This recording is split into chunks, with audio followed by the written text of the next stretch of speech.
There is a specific kind of person you might know. Maybe you were once this person. Loud.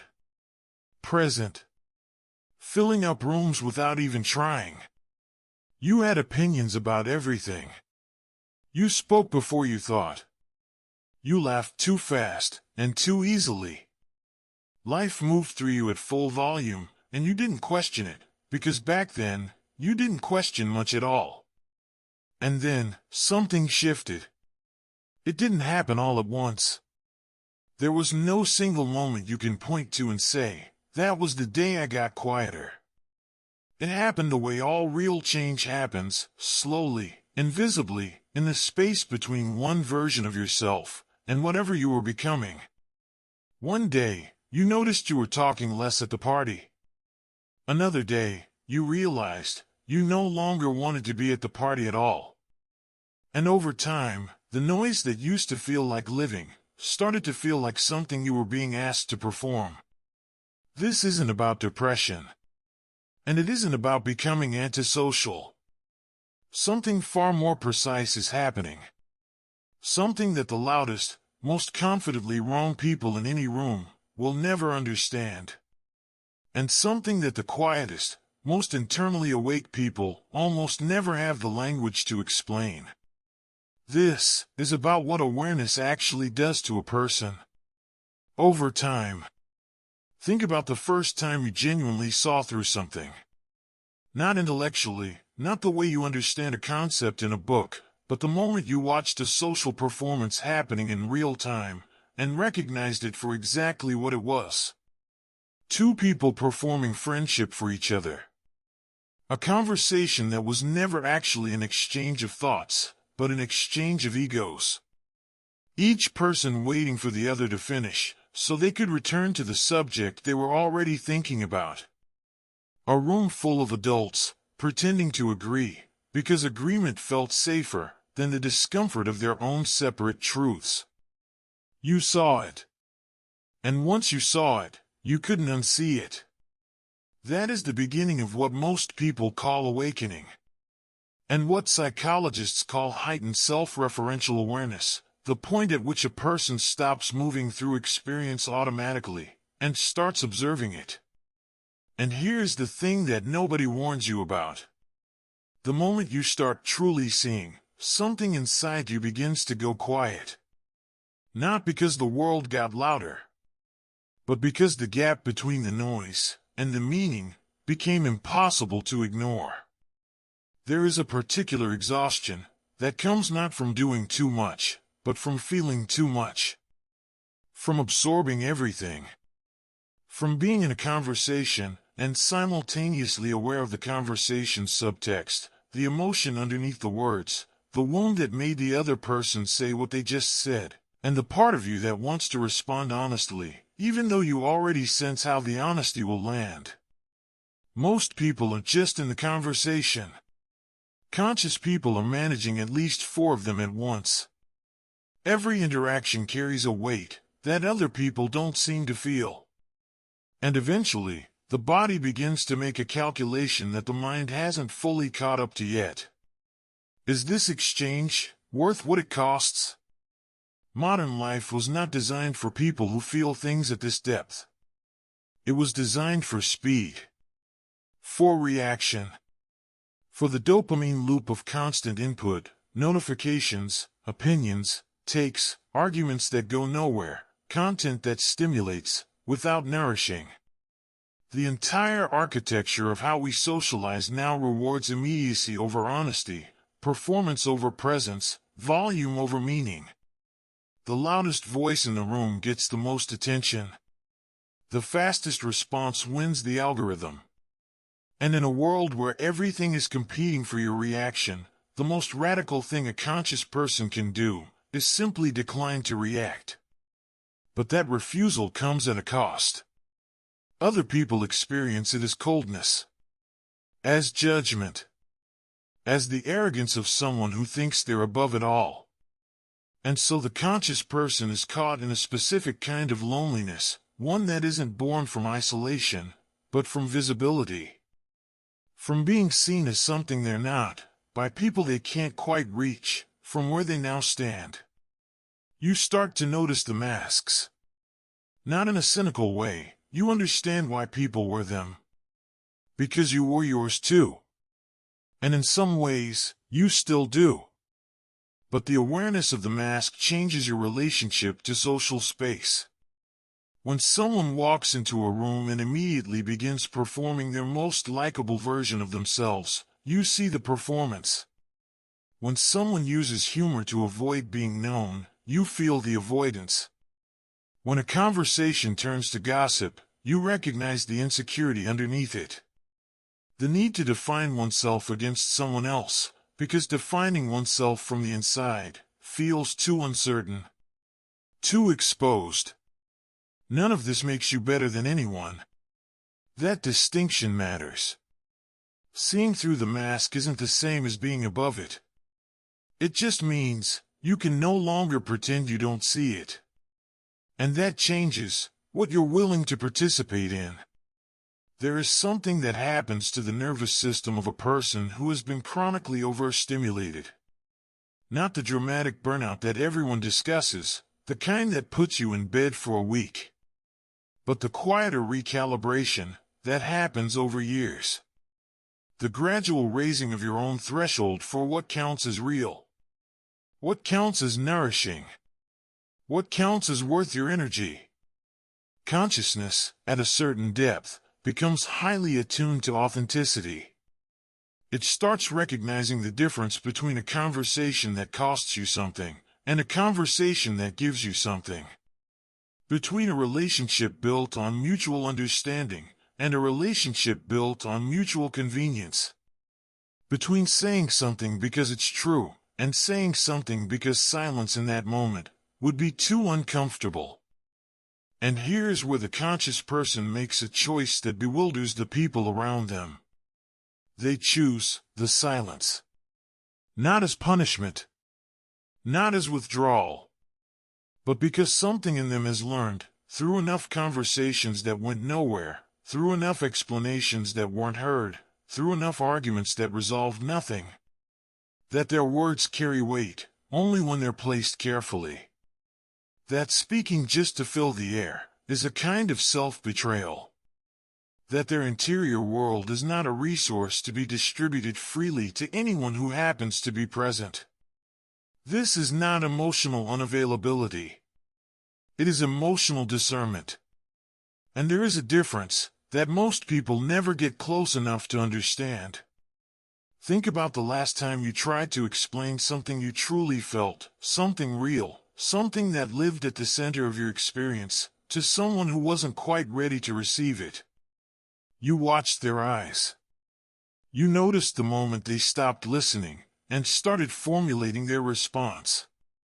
You felt the particular sting of handing someone something fragile and watching them not notice its weight. And somewhere in that moment, a quiet decision was made. Not consciously. Not as a conclusion you arrived at through logic, but as something the body understood before the mind caught up. Some things aren't meant to be spoken into every space. This is the origin of the quiet that conscious people carry. Not a wound, though wounds are part of it. Not bitterness, though disappointment has visited. It is the accumulated wisdom of a nervous system that has learned how to protect what matters, and has decided that the interior world is worth protecting. Psychologists who study the highly sensitive person, a framework developed by Elaine Aron in the 1990s, describe a specific neurological trait, sensory processing sensitivity. People who carry this trait don't just feel more. They process at a different level of depth. They notice subtleties in environment, in relationship, in meaning, that others move past entirely. And what the research shows, again and again, is that this depth of processing carries an enormous metabolic cost. The world is simply louder for these people. More information comes in. More nuance is registered. More emotional data is absorbed. The result, almost inevitably, is a turning inward. A pulling back from the unnecessary. A conservation of something that feels too important to spend carelessly. This isn't a disorder. It's an adaptation. The quieting is the system working correctly. But here's the part that gets overlooked, the part that sits underneath the silence and is almost never named. Conscious people don't just become quieter because the world overwhelms them. They become quieter because they start to hear something that the noise was covering up, beneath the performance of social life, beneath the constant input, beneath the reflexive filling of every moment with something external. There is an interior. A genuine one. Not the constructed self that responds to other people's expectations. But the real thing. The thoughts that arrive when no one is watching. The feelings that surface at 3 a.m., before the mind can frame them correctly. The deep sense of what matters and what doesn't, that cuts through every justification and every social agreement. Most people are never in a quiet enough state to hear it. Most people have organized their entire lives around not hearing it.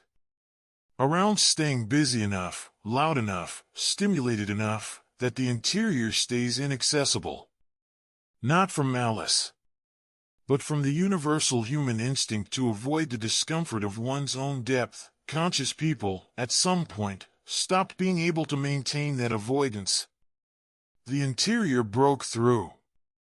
And once it did, the desire to return to the surface became harder and harder to sustain. There is a quality to real inner silence that is almost impossible to describe to someone who hasn't felt it. It isn't emptiness. It isn't the absence of thought. It is something closer to what the philosopher Simone Weil called attention, the full, undistracted presence of one's own awareness, directed at what is actually here. And the experience of that, even briefly, makes the alternative feel like noise, by comparison. This is the thing that frightens the people around the conscious person, though they'd rarely say it that plainly. The quiet is a mirror. When someone in the room has stopped performing, their stillness reflects the performance happening around them. Not intentionally. Not as a statement. Simply as a contrast. And people who are deeply invested in their own performance cannot always tolerate that reflection. And so the conscious person is asked, explicitly or implicitly, gently or with real frustration, to be louder. More engaged. Less serious. To match an energy they've moved beyond. To pretend that things are fine when they aren't.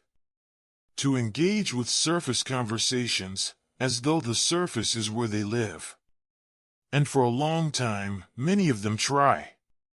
Because they still care about the people asking.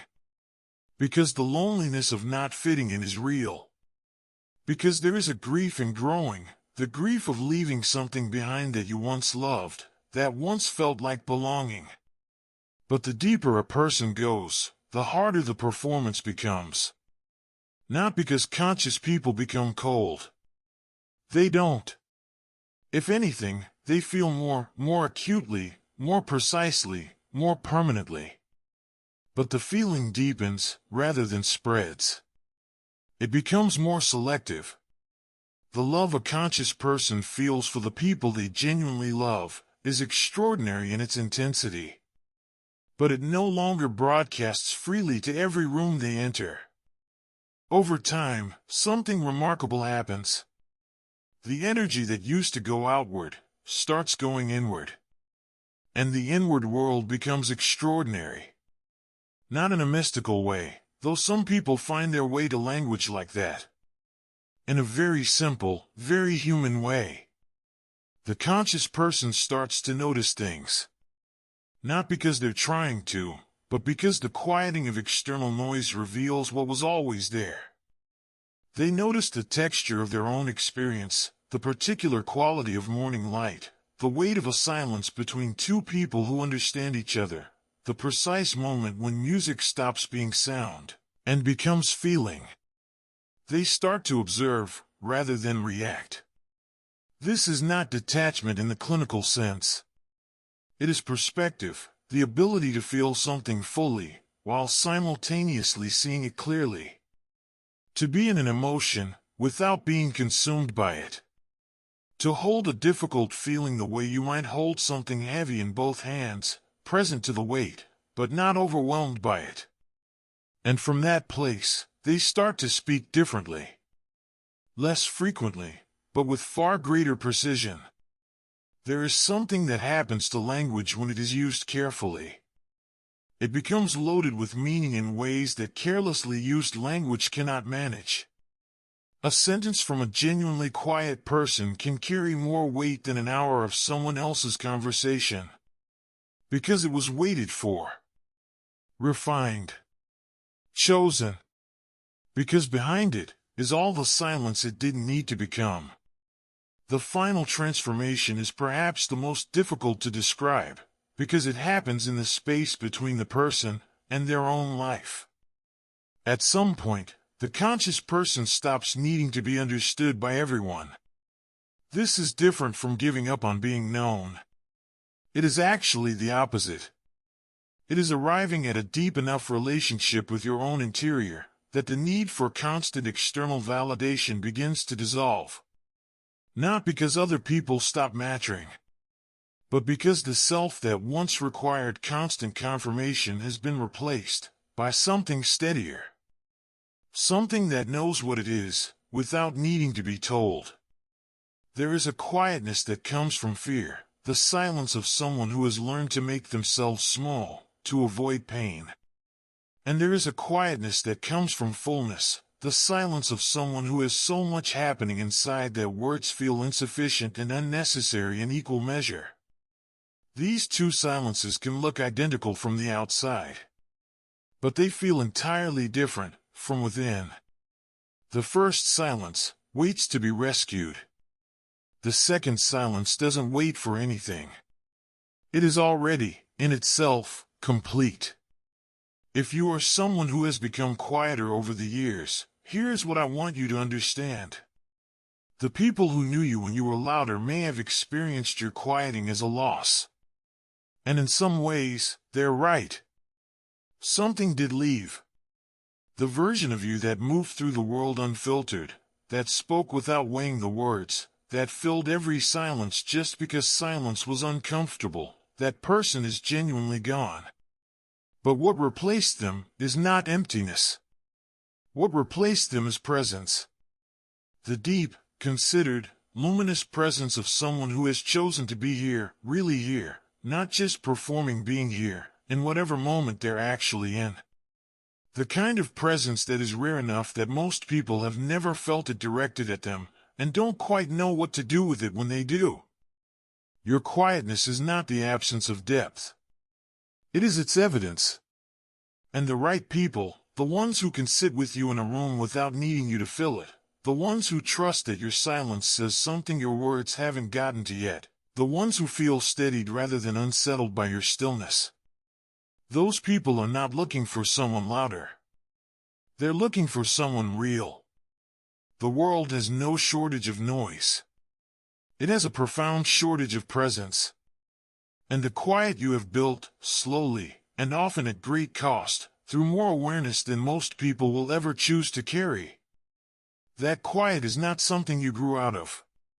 It is something you grew into. You don't need to explain it. You don't need to perform your depth for people who can only measure volume. You just need to stay in it. Because the life that waits inside genuine stillness is not the smaller life that fear might suggest. It is the full one. The one where nothing important gets lost in the noise, where every real moment gets to be felt completely, where the connection that does exist is so deliberately chosen that it carries a weight most people will never know their relationships can hold. That is not a retreat from living. That is what living actually is. When you finally stop drowning it out,